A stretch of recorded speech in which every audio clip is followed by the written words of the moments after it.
Happy New Year, North Branch and White Bear Leadership Academy. It's 2014, probably the year you've been waiting for your whole life. It's the year that you start to decide your own life's path.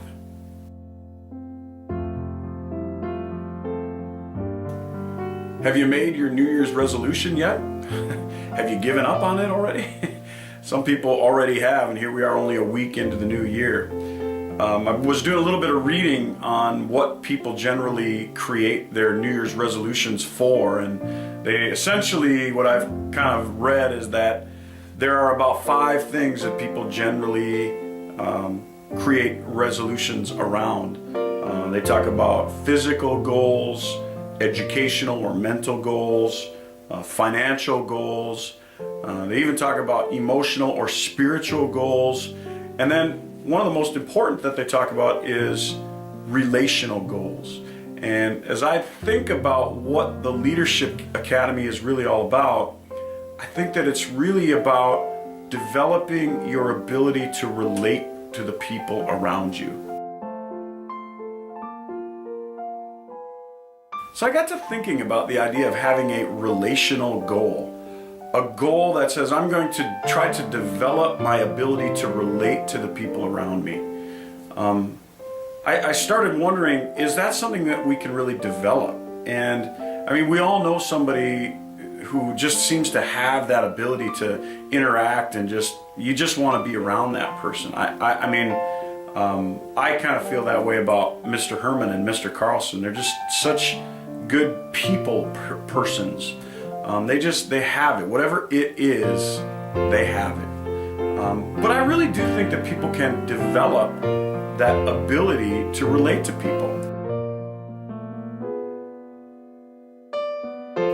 As I've really studied leadership over the last several years, I think I've come to the realization that some people have no problem holding other people accountable. And I kind of wonder why that is sometimes, because if you think about it, that's a really tough thing to do, to tell someone, hey, this isn't good enough.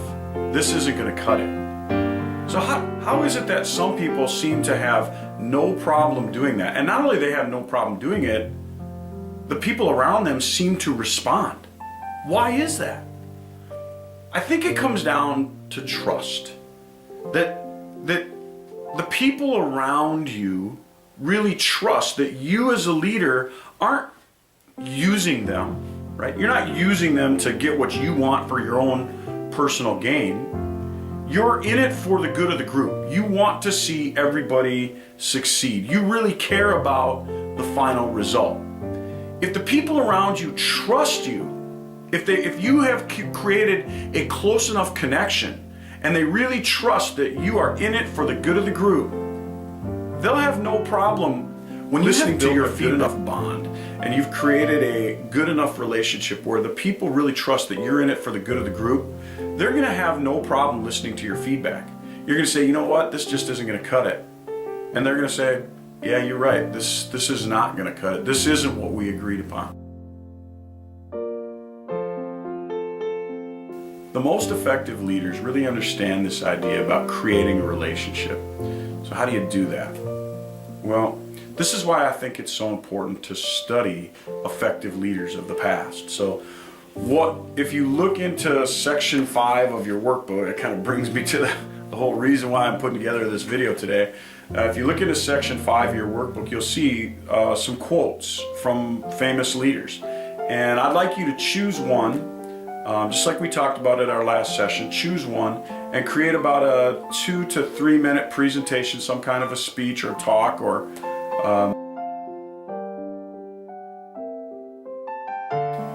if you're struggling with ideas, just look on page 88 where it kind of gives the instructions for how to do this. All you have to do is just look on that page and just kind of answer those questions that are on there, and it should take you about 2 to 3 minutes to talk about those questions.